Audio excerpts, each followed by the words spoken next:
What it do, flight crew? FTC. Flight team, stand up!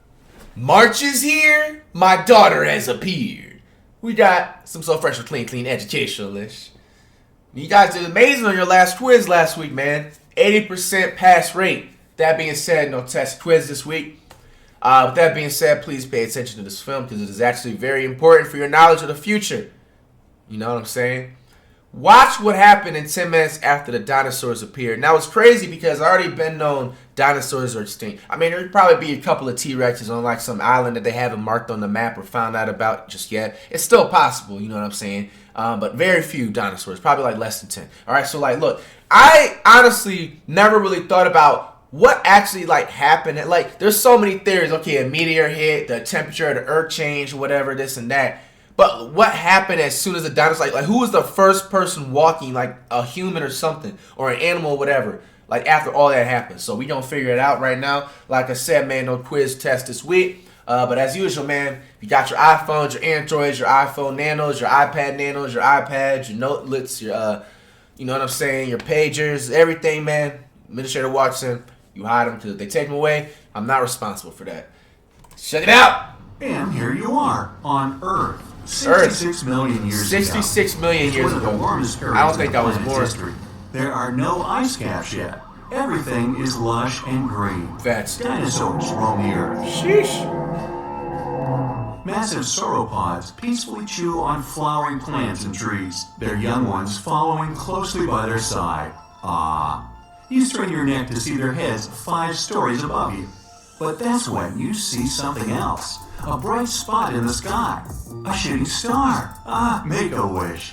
Wait a minute. The star grows bigger, brighter. Little do the mass reptiles know, today marks the beginning of one of the largest mass extinction events in Earth's history. 3/4 of life on our planet will be wiped out. Hey, we'll just hide over here and watch. 5 seconds before impact. The meteorite rips a hole through our atmosphere like a needle in a balloon. The resulting supersonic shockwave starts to ripple around the globe. You'd hear it on the opposite side of the planet. The cosmic monster falling toward the Earth is the size of Mount Everest, at least 6 miles wide and weighing 460 trillion tons. The meteor is coming in hot and fast. Wow. 12 miles per second, heading right for the Yucatan Peninsula in present-day Mexico. Okay. At that speed, it could travel from LA to New York in under 4 minutes. Damn. Impact. The mountain-sized asteroid smashes into the Earth. If only it had been anywhere else, life on this planet might look a lot different today. Really? The Yucatan Peninsula, almost entirely underwater then, was one of just 8 places on the entire globe that would have let a giant space rock wipe out nearly all life on the planet. Meaning the asteroid only had a 13% chance of causing a mass extinction. Wow. And it happened to hit just the right spot. Well, aren't we lucky? At the point of impact, there's an explosion 1 billion times more powerful than even the most massive volcanic eruption. It looks like a new sun has appeared on our planet's surface. The meteorite digs into the Earth's crust and explodes into 1 million pieces. You can still see the scar it left. The Chicxulub crater is 93 miles wide and 12 miles deep. It could fit the entire state of Vermont and 24 Burj Khalifas stacked on top of each other. Something that leaves a scar like that has global consequences. The Earth ripples. The shockwave spreads for thousands of miles. The air blasts flatten forests in a second. Everything within striking radius is set ablaze. Damn. Nothing survives ground zero. But that was just the beginning. Smaller fragments of the meteorite, as well as parts of the Earth displaced by the giant hole it dug, go ricocheting out, reaching as far as Canada.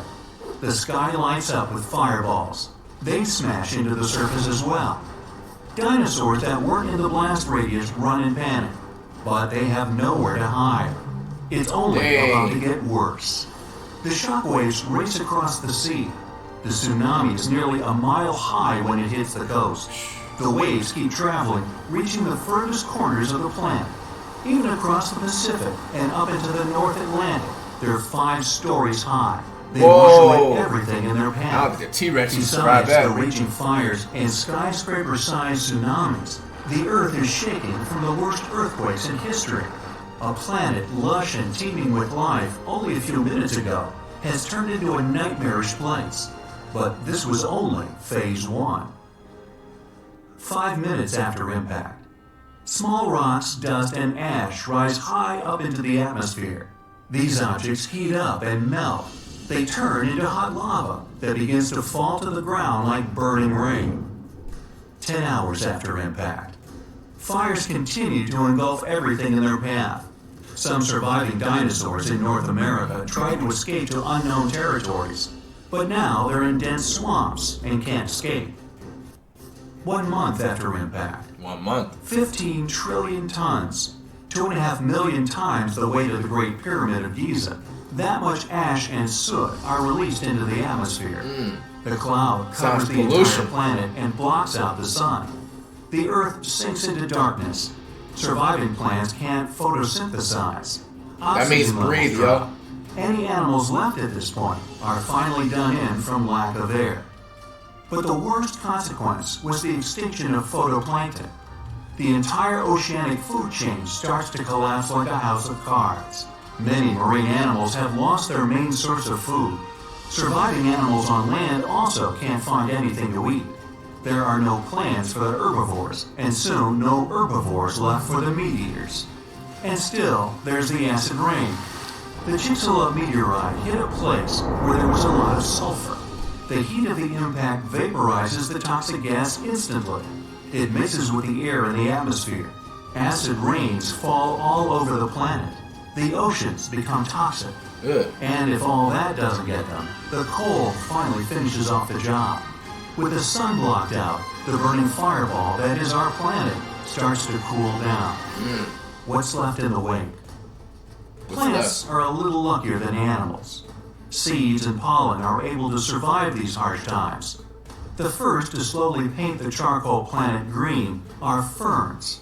The wind carries their seeds, sprinkling them across the earth over 10 years. Then come the palms. The new planets produce oxygen and feed small mammals. Of the reptiles, only turtles and ancient ancestors of crocodiles can survive the temperature and acidity of the planet's waters. Unbelievably, some bird-like dinosaurs survive too. Other species of birds evolve and survive to this day. Sadly though, all terrestrial animals over 50 pounds in weight went extinct. It took much longer for the animal kingdom to recover. Larger mammals, such as rhinos, began to appear only 15 million years after the dinosaurs disappeared. Blue whales, the largest living creature this planet has ever seen, bigger than any of the dinos, only showed up a little over 4 million years ago. Wow. Did the dinos have a fighting chance? Scientists say that if the meteorite had hit in the deeper ocean, the story would have gone a lot differently. Really? Yes, the resulting tidal waves would have been 10 times higher than the already massive ones that rippled across the planet. But even a giant mega tsunami wouldn't be able to wipe out 75% of plant and animal life on Earth. What really did the dinosaurs in was the global blackout. If the meteorite had hit in deeper water, not the shallow sea of the Gulf That's of crazy. Mexico, If it hit anywhere else, there would be been dinosaurs so like much dust terrorizing and people, bro. ash in the atmosphere. That dropped the oxygen levels and cut off the food chain from the very bottom. There's a theory that climate change and other conditions on Earth 66 million years ago would have still wiped out the dinosaurs, no meteorite necessary. It could be a supervolcano erupting and spewing out large amounts of sulfur and ash into the atmosphere. Perhaps the meteorite just sped up the inevitable. Now let's move on to a more interesting question. Could humanity survive a meteorite impact like that? Back then, not a chance, obviously. But if something like that were to happen in our time, we have an advanced intellect and technology. We fill the cosmos with probes and satellites, so we know about any possible meteors headed straight our way. It wouldn't take us by surprise. Now, we might have to hide deep underground to avoid the blast wave and tsunamis. And you'd need enough food down there to last for at least a year. And don't forget your toilet paper. Yeah, no But toilet with the paper, right huh? prep, humanity Man, could you need stand a wipes. chance. The main problem after such an event is to survive the global winter when the ash covers the sky. But our species can't handle it. Just ask anyone living in Oymyakon, Russia. The town of 500 people holds a Guinness World Record for the coldest inhabited place on Earth. No way. They've seen the thermometer read minus 90 degrees Fahrenheit. What? What about preserving plant and animal That life? means when you spit, it freezes. Has been working on that for a long time. Damn. There's a World Seed storage That's facility cold. on Svalbard Island. It's about 40 stories underground and can hold over 2 billion samples. The location was chosen because of the permafrost climate and low tectonic activity. Preserving all the planet's animals would be a tougher job. Perhaps genetic engineering, cloning, or something else would work. Herding them all down into a bunker? I mean, crocs, bears, and snakes included? I think I'd rather try my luck above ground, thank you. Hey, man, that's just me. Come on, for a minute.